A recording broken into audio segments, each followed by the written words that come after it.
The quadratic expression ax squared plus bx plus c can be rewritten or expressed in vertex or completed square form as a into x plus h all square plus k.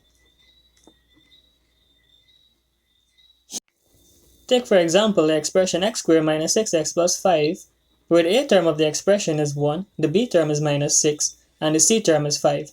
We must first group the x variable, which would give us in bracket x squared minus 6x plus 5.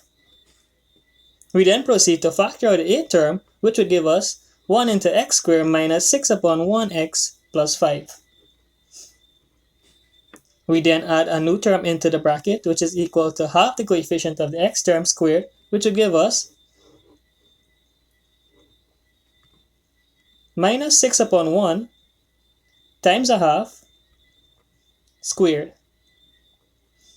We must also subtract back this value outside of the bracket to keep the expression equivalent, which would give us plus 5 minus 1 into minus 6 over 2 all squared.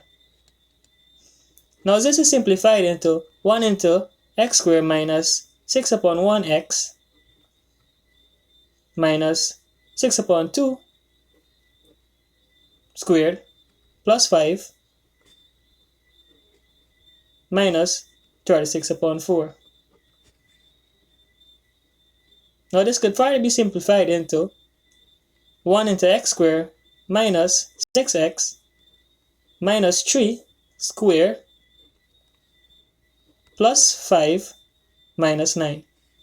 Now we could put it into completed square form as 1 into x minus 3 all to the power of 2 minus 4. The solution to the expression was 1 into x minus 3 all squared minus 4, which is also equal to the completed square of vertex form, written as a into x plus h all squared plus k. We could find the vertex for this expression using those two values. But instead of using minus 3, we would use positive 3 and we would use minus 4. Why we use minus 3? Because when we equate the bracket to 0, we found that x would be equal to 3. The y-intercept exists where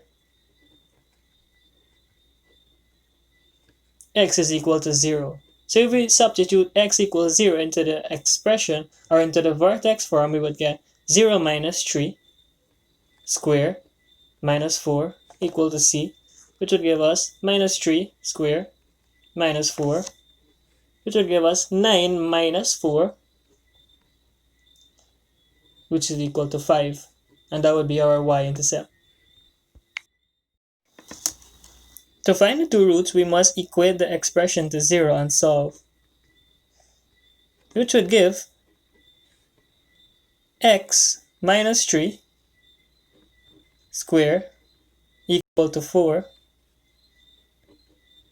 which would then give x minus 3 equal to plus minus root 4. Why plus minus? Because minus 2 squared is equal to 4, as do plus 2 squared is equal to 4. So root 4 must equal to either plus 2 or minus 2. And to get that, we need to put the plus minus in front. So now x would equal to plus minus root 4 plus 3.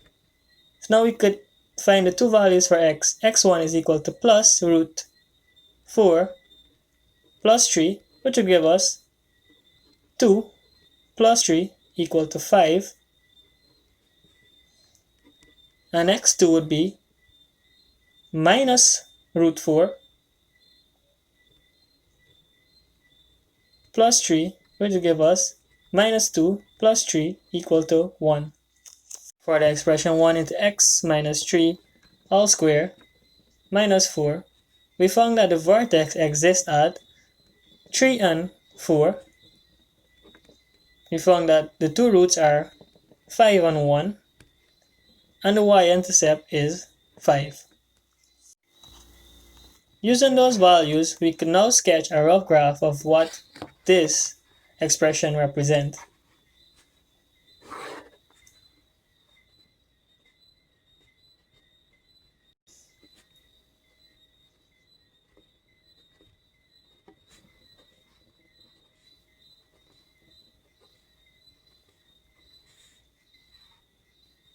We found that the vortex exists at 3 and minus 4, which would give us a minimum point of 3 and 4 minus 4. The y-intercept is 5. The two roots are 1 and 5.